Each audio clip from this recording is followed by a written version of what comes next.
Born and bred in Tuscaloosa, not raised in Baton Rouge. Didn't ride no wagon train to Norman or to Boone.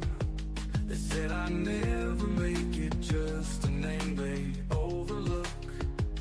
Now I'm burning up their game plans and ripping up their books. No 5-star shine, no silver spoon. I came up grinding on a Friday night moons. Now they feel me coming like a 4th down blitz. Got 'em talking sideways, throwing fits. But I must admit, I can't quit. 'Cause I'm the outlaw of college football. Ain't no stripes can hold me back.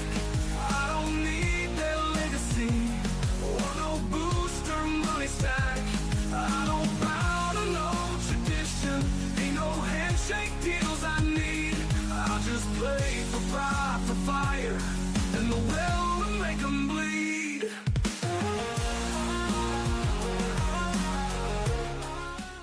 Woo!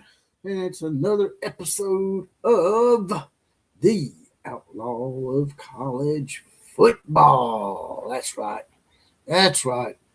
And today we're going to talk a little something about these Alabama podcasters down here. I'm an Alabama fan, but they said some stuff on this show called The Next Round that you guys and gals out of Oklahoma may not appreciate too much. I'm not trying to antagonize anything, but, well, I probably am trying to antagonize just a little bit.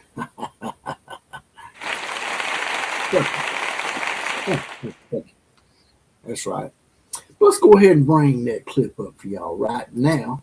And I just want to get the Oklahoma people's take and the Alabama people's take on whether this is a legitimate concern for the football game. We'll start literally with lights. Forrester has a picture of night games at Oklahoma since Jeremy Bernard brought that up. The lights last time he played there, he says was weird getting used to it, that it's not lit like most stadiums. That is odd placement. That is odd placement for the lights. I think I've noticed that at Penn State as well, by the way. Yeah, I mean, look, you think about you're running downfield and you're looking back directly into that as opposed to the angles that are above the sidelines. Yeah. That I never have thought about that ever. Look at that. But that is different. That is weird. I mean, he's exactly right. That is weird. And I'll tell you this. But how has this never been brought up? Boy, look at how close the fans are to I have also noticed that at Oklahoma. Fans are right on top of you there. Yeah, I wish Bryant Denny had less space on the sidelines. Now that I can't be on the sidelines much anymore, you can take all that space away now. I used to use that to my advantage. God, that is weird. I see it now. You know what that reminds me of? And this proves how old I am. God, that is weird. They say that's weird. They say something else too later on here in just a second. That's probably gonna tweak y'all just a little bit. Damn. There was a time that some stadiums, especially in the Big Ten and I believe Notre Dame, didn't have lights. And I think it was Michigan. Notre Dame and Michigan played one big primetime game, and they used to bring in portable lights. Yep, I remember that would set up. Yeah. Or some stadiums had bad lighting, and they bring in extra lighting for night TV games. That's what that looks like there. That is crazy. How is that? How are they in the SEC? We don't even have state-of-the-art lighting. I do have a pretty good trophy case. So, it seems like Jim Dunaway from the Next Round. Y'all go check their podcast out if you want to and grill the hell out of them for saying that stuff. But I never knew about it until now. He's saying that you don't know how y'all got in the SEC with such a high school type stadium, basically. He goes on to say that in the video later on, I do believe, that y'all need to update that stadium. And the thing is, a lot of Oklahoma fans have actually complained to me about this, so don't get on here raising hell at just the Alabama people for saying it. A lot of Oklahoma people have came to me and said that not only are they not expanding the stadium like they should, or giving it some updates, a state-of-the-art kind of thing for an SEC stadium, but Oklahoma is also actually scaling back on the capacity to allow rich donors to have these suites or these boxes, which is horseshit.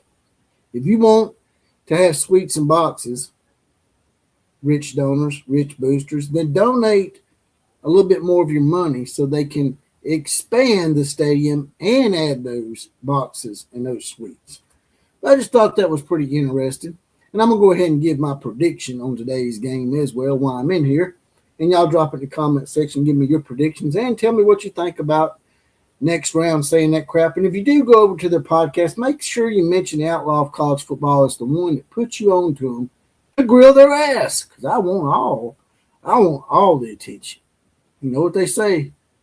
Bad attention is better than no attention at all, right? But now getting to the game here, pretty Captain Obvious sort of thing as far as what Alabama needs to do in order to win this game. Number one, they can't fumble the damn ball 3 or 4 times and expect to win the game, especially in our own territory. Also, punt coverage, punting. Screw this in the Georgia game. Screw this in the Oklahoma game. Oklahoma got a nice little return on us, put themselves in pretty opportunistic area to score that first score that they had, and Georgia did the same thing. So special teams and hold on to the ball. Hold on to it. They didn't. You know, Ty Simpson has only got through 5 interceptions this year, but he's through 4 of those late here in the late part of the season. Now we're getting back Jam Miller, and we're getting back, because Jam Miller's not a great runner per se, but he is good in pass blocking. But we get Jam Miller back and possibly Josh Cuevas, which is a big-time security blanket at tight end for Alabama. Oklahoma's getting back R. Thomas, which is a big thing for them. It's according to how good he can play. It's just like with Cuevas, he might play, but it don't mean he's going to be at full strength even though he plays. Those 2 guys, the tight end for Alabama and Thomas for Oklahoma, could be a big impact in this game. I'm back and forth on this game. I'm an Alabama fan, but I'll be honest with you, I haven't got much confidence in the way we've been playing here as of late. Now, I do know we've had a ton of injuries, but at this time of the year, everybody has injuries. But Alabama seems to have injuries at more important positions, and they're mostly all starters too. So that's 10 starters that were out for the Georgia game. We get most of those back, and we hold on to the ball. Alabama should win the game. But who says they're going to hold on to the ball again? Hopefully, Oklahoma's quarterback, who's threw a few interceptions, threw 3 of them against LSU, wished he could have done that against us. We need to turn him over more. The last game we played against him, the Oklahoma quarterback, John Material, actually threw 2 passes right into the hands of Alabama defenders, and they just didn't catch them. So Alabama's defense has got to capitalize when they have the opportunity to get turnovers. The defense has been playing great. They just haven't been turning the ball over as much as they should, in my opinion. But with all that being said, man, like I said, it's a pretty hard game to call. You're on the road. You're in Norman, Oklahoma. I think the weather's going to be around 50 degrees at kickoff, and maybe later on in the game it gets down into the lower 40s. So the weather shouldn't be that big of an issue. One of our listeners that was on the live stream was saying that it was going to be 23-21 again, and old Daisy Duke was going to come out there and kick our ass again. Y'all still going to kick her. What's his name? Tate Sandell or something. Tate going to come out there in his Daisy Dukes and put an end to Alabama yet again. So that'd be 3 times in 2 years. But if Alabama can get protection for Ty Simpson, Oklahoma's back end is not as good as their front end. The secondary is not as great as the other parts of the defense. If we can get to the secondary and get time for Ty, not get sacked and fumble the ball, we did put up 400 and something yards last time against them. I think that could be the key to Alabama, is just keeping Ty a clean pocket. If that happens, Alabama should win this game. It may not happen. I think there's going to be some stuff, some chicanery going on, not just y'all's likes, but just general chicanery that goes on sometimes when these SEC schools meet, it seems, here as of late anyway.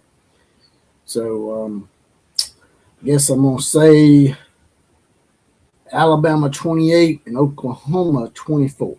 Y'all drop it in the comment section. Y'all give me y'all's predictions on this football game. And that's all I got to say about that. Like, share, comment, and subscribe to this channel.